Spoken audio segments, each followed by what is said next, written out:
My name is Taylor Essien, your global teacher.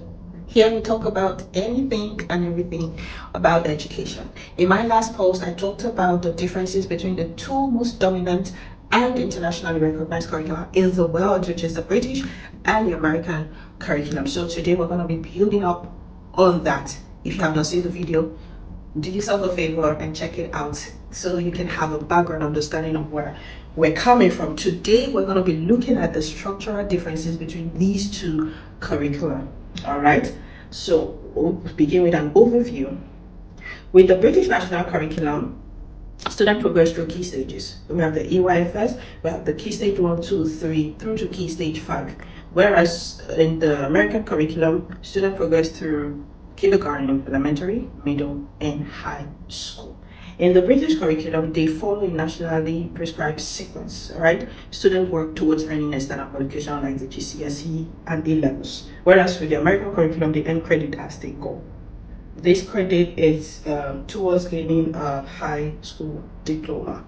However, there are optional exams that can help students get into the university and all of that. So it's optional, it's not a must. Now let's look at the structure of the British National Curriculum. I'm not sure time will permit me to also look at the American curriculum structure because I don't want this video to be too long. Okay, so we can take it in parts. Now, education in the British National Curriculum begins at age 3. Between the ages of 3 to 5, students are registered into EYFS, Early Years Foundation Stage. Your child falls between these ages, they'll be registered in the Early Years Foundation Stage. Assessment is not major here, okay? And then the child progresses to Key Stage 1. Key Stage 1 has 2 years, which is year 1 and year 2. So your child is between the ages of 5 to 6, 6 to 7. They'll be registered in year 1 and year 2, respectively, okay?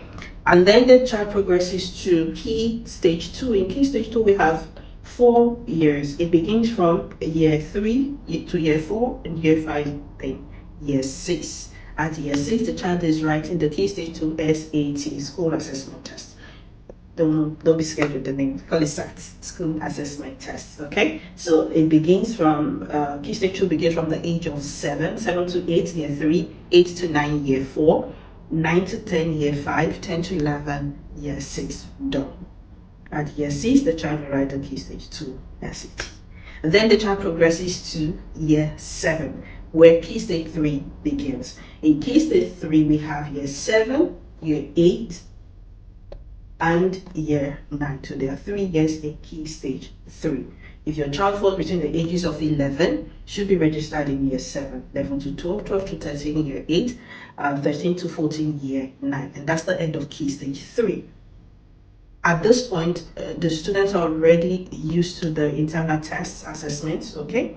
That is progressive, moving from one class to another. And then we come to year 10, where Key Stage 4 begins. Your child falls between the ages of 14 to 15, should be registered in year 10. At year 10, the preparation for GCSEs, IGCSEs begins at this level, okay?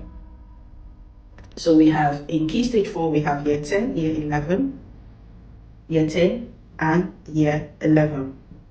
This is the preparatory stage for GCSE or IGCSE, okay? Key Stage 5 begins from year 12. While year 12 and 13 in Key Stage 5. At this level, the child should be writing the A-levels and international exams, all right? So your child falls between the ages of 16 to 17 should be in year 12, 17 to 18 should be in year 13. This is the end of it, okay? The GCSEs ends at Key Stage 4, but in Key Stage 5, students are writing international exams, A-levels exams, okay, and BTEC. That's it for the British National Curriculum structure. In my next video, we'll look at the American curriculum structure. You can see that this topic is really broad, and I will enjoin you to really pay attention to all the details. It will help you.